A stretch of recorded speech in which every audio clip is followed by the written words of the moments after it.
কাল সন্ধেবেলায় মা বললো আমসত্ত্ব খাবে। আমি বললাম কেন খাবো না। তো সঙ্গে সঙ্গে বাজার থেকে 1 কেজি আম কিনে নিয়ে চলে আসলাম। তারপরে মা আমসত্ত্ব বানানো শুরু করলো আর আমি দেখতে থাকলাম। মা প্রথমে দেখলাম আমগুলোকে ভালো করে ধুয়ে তারপরে সেটাকে খোসাগুলোকে ছাড়িয়ে নিল ভালো করে।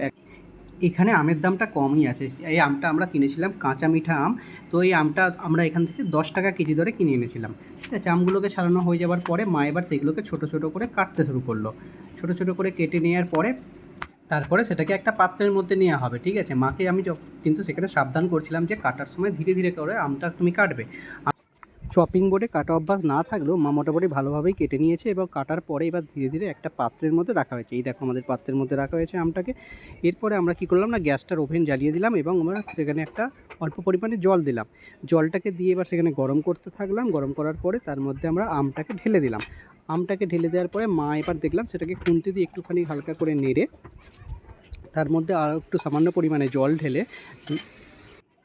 ঢেলে ঢাকনাটা চাপা দিয়ে দিল।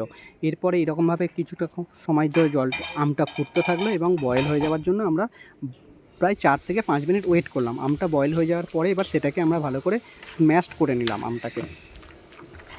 মা এইভাবে ম্যাশড করে নিল আমটাকে। এইবার ওটাকে একটু ফিল্টার করে নেওয়া হবে।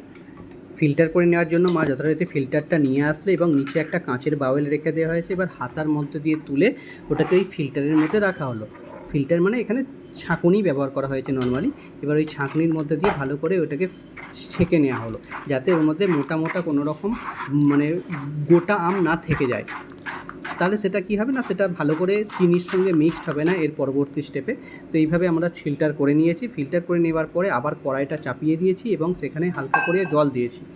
অল্প করে জল দেওয়ার পরে জলটা একটুখানি গরম হওয়ার জন্য ওয়েট করলাম। গরম হয়ে যাওয়ার পরে সেখানে আমরা চিনি দিয়ে দিলাম পরিমাণ মতো। এটা তোমাদের নিজেদের মতো করে দেখে নেবে। তো কম মিষ্টি বা বেশি মিষ্টির ব্যাপার থাকে যাদের মধ্যে, সেটা তোমরা করে দেখে নেবে। এবার সেই চিনিটা দেওয়ার পরে এবার সেটাকে ভালো করে নাড়তে থাকতে হবে। সবসময় একটা একটা খুন্তি দিয়ে সেটাকে আমরা ভালো করে নাড়তে থাকলো মা। এবার চিনিটা বেশ গরম হয়ে গেল, চিনিটা পুরোপুরিভাবে জলের মধ্যে মিক্সড হয়ে গেল এবং মিক্সড হয়ে যাওয়ার পরে দেখো কী সুন্দরভাবে ফেনা উঠে পড়েছে।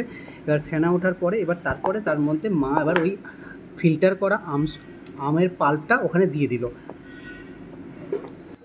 মা এবার পাল্পের মধ্যে আর ওই চিনির মিশ্রণটাকে ভালো করে গরম ওভেনের মধ্যে নাড়তে থাকলো, যাতে তার মধ্যে ভালো করে মিক্সড হয়ে যায়। এর মধ্যে থেকে মা আমাকে একটা নতুন জিনিস শেখালো। মা বললো যে চিনি শুধুমাত্র যে মিষ্টি স্বাদই করে তা না, এর সঙ্গে সঙ্গে চিনি একটা প্রিজারভেটিভেরও কাজ করে। ঠিক আছে, তারপরে ওর মধ্যে মা এবার পরিমাণ মতো লবণ দিয়ে দিল।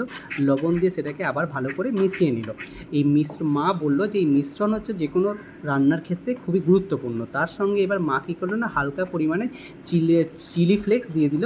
চিলি ফ্লেক্সের এখানে 2-3 রকমের কাজ আছে। মা বললো একটা হচ্ছে যে এখানে হালকা হালকা ঝাল ঝাল স্বাদটা নিয়ে আসবে, তার সাথে সাথে কালারেরও পরিবর্তন করবে, কালারটা লাল লাল কালার হয়ে যাবে। মা আবার যথারীতিভাবে ওটাকে নাড়তে শুরু করলো ভালোভাবে, যাতে মিশ্রণটা মিক্সড হয়ে থাকে, কোনো রকমভাবে যেন চিলি ফ্লেক্স বা ওর সঙ্গে আলাদাভাবে না হয়ে থাকে। এইভাবে মিশ্রণ করতে করতে করতে করতে প্রায় 3-4 মিনিট সময় লাগলো। মিশ্রণ হয়ে যাওয়ার পরে দেখো কত সুন্দর একটা কালার হয়েছে। এরপর মা একটা থালার মধ্যে সর্ষের তেল বা রিফাইন তেল যে কোনো কিছু একটা লাগিয়ে নিল। এখানে আমরা নর্মালি সর্ষের তেলই মা লাগিয়ে নিল। সর্ষের তেলটা লাগিয়ে নেওয়ার পরে ওর মধ্যে আমসত্ত্বটা ঢেলে দিল। আমসত্ত্বটা ঢেলে দেওয়ার পরে সেখানে একটা পাতলা লেয়ার বানিয়ে নেওয়ার জন্য মা সেটাকে থালাটাকে এদিক ওদিক করে নাড়াতে থাকলো।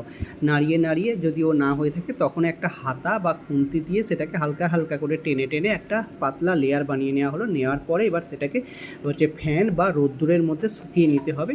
রোদ্দুরের মধ্যে শুকাতে গেলে 2-3 দিনের মধ্যে আমসত্ত্ব লেয়ারটা এসে যাবে এবং তারপরে সেটাকে হালকা হালকাভাবে তুলে নেওয়া যাবে এবং ভালোভাবে কেটে খাওয়া যাবে।